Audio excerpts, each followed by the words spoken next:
You know, I'm just going to keep talking about this series until you read it.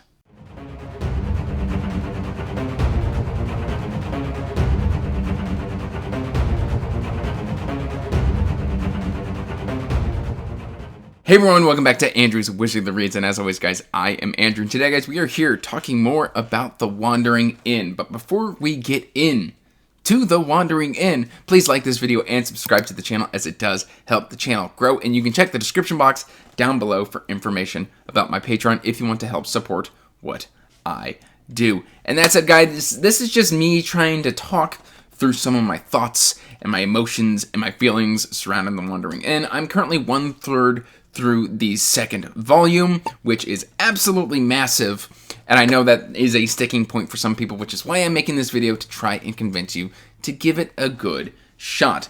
I don't know really quite where to start here, other than the fact that this book is so relatable.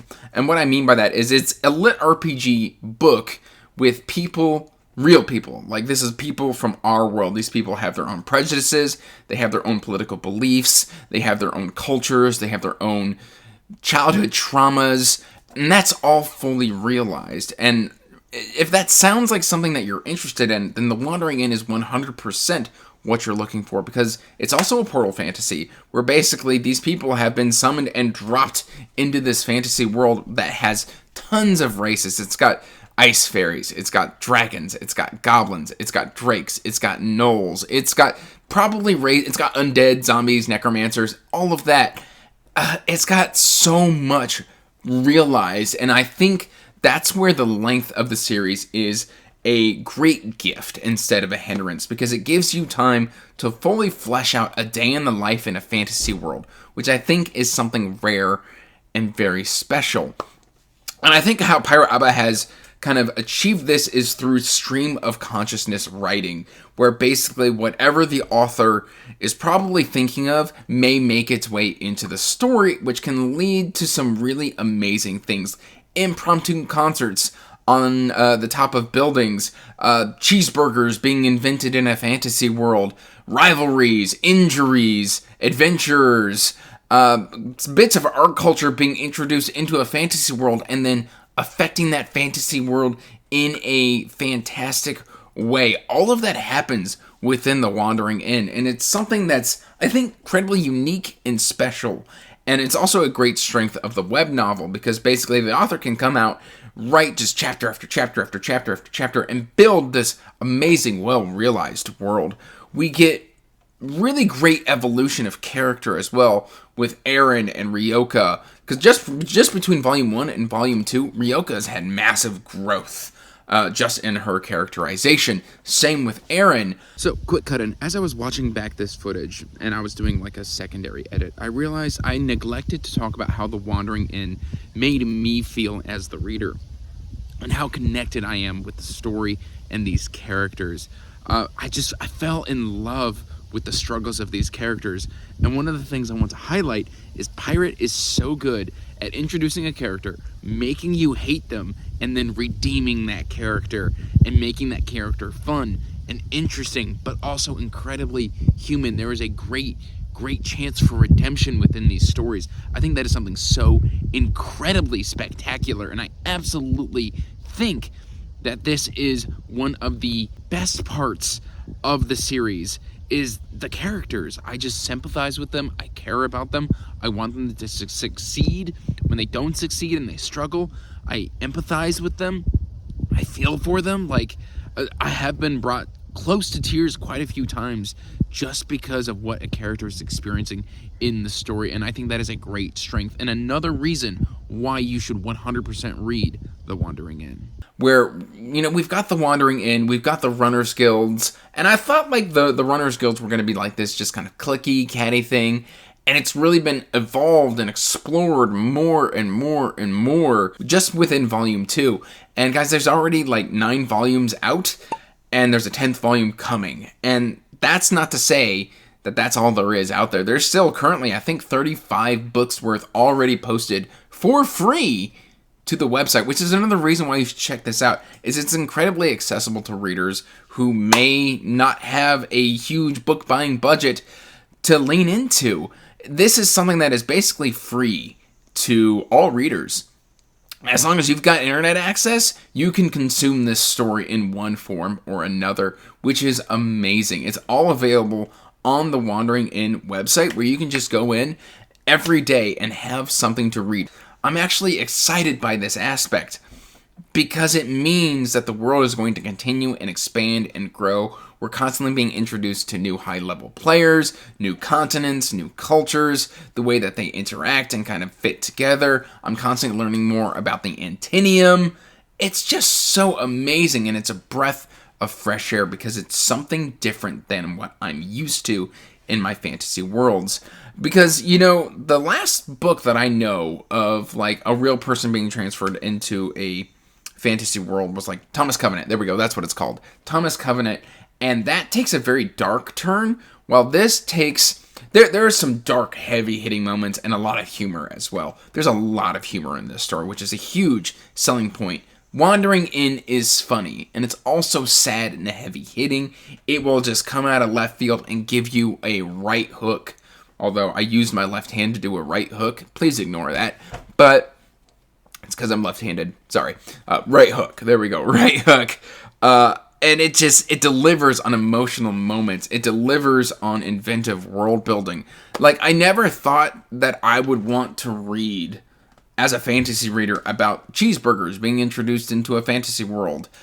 And yet, here I am, being very happy that the cheeseburger is now a thing, because, these people have been introduced into a fantasy world, bringing with them their entire backstories, their entire culture with them, and injecting it into a world that wasn't quite prepared for it and that doesn't quite recognize these concepts as valid. And then there's give and take on both sides. Now, one of the things that, when I was researching the series, I was looking at reviews, and basically one of the critiques is that it is political and that it's just trying to push an agenda. And I actually disagree with these reviews. Specifically because I think it goes deeper than that. I think because these are real people. When I say these people are from our world, I mean they are from our world. They're not from Earth. They're from our world. They have iPhones. They, without getting too political, they carry in their preconceptions of events surrounding 2016, 2017 U.S. presidential elections. And you get to see both sides of that. These are people dropped into a fantasy world. And I think bringing with an anchor from home or something that you can argue about is, as a human individual, something important. Because we get both sides of the argument. And we get, both elation and disappointment and everything surrounding these events. And I thought that was very fascinating. Does it harp on it a little bit? Yes, but also, that's people. People harp on things. And that's why I say these characters feel real. These feel like somebody I could point to at anybody on the street and be like, hey, I've known you for years, and that's exactly how you act. And Wandering Inn can do that. It can basically go, ugh, I know this person. And I thought that was cool. I really enjoyed those aspects of just being like, oh, this could be me in a fantasy setting. I could 100% just be there, wishing I was at home, having a slice of apple pie, being able to see mom and dad, but I can't because I'm in the middle of an undead raid, or goblins have set fire to my inn, or just all sorts of things. And those aren't spoiler comments, by the way, because that doesn't really happen in any sort of point where I'm at specifically. But I'm just saying, please give this series a chance, because there's just so much to love. Even in volume 2, there's talks of just, a group of girls will get together and they'll start talking about guys. And, as a guy myself, I've always wondered, what do girls talk about when the guys aren't around? This could potentially be what they talk about. Again, I'm not a girl. I don't know. But it's just very entertaining stuff where, it can be slightly uncomfortable to read. But sometimes it's okay for what we're reading to be uncomfortable.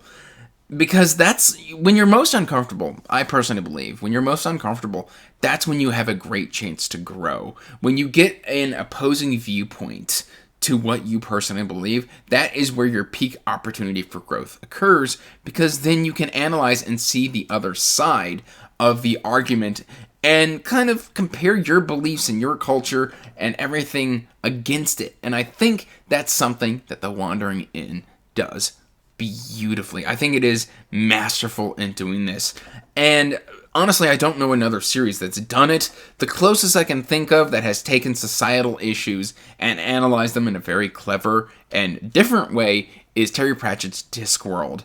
And I think Terry Pratchett is the master of analyzing social issues, but I also think Pirate Abba has conquered and injected their beliefs into that as well. It's fascinating because, I mean, it's just so cool getting to interact with this fantasy world with just giant suits of armor and people who can run really fast and people who gain levels and being an innkeeper or in running or in warrior, spearmaster.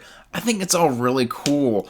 Again, I like chess, and there's a lot of chess in this world, and I think chess is really cool. I was in chess club as a kid. I was never very good, but I do have a history with chess, and so again, that's just something else I can connect to within The Wandering Inn. It's fascinating. It's enjoyable. Please do yourself a favor and check this book out. I promise there is something for everybody in it. That said, that's all I really got for you today, guys. Please do yourself a favor and check out The Wandering Inn. I mean, literally, it's free to you if you go on the website. That said, till next time, guys, peace out and stay magical. Bye. And as always, I want to give a huge thank you to my patrons.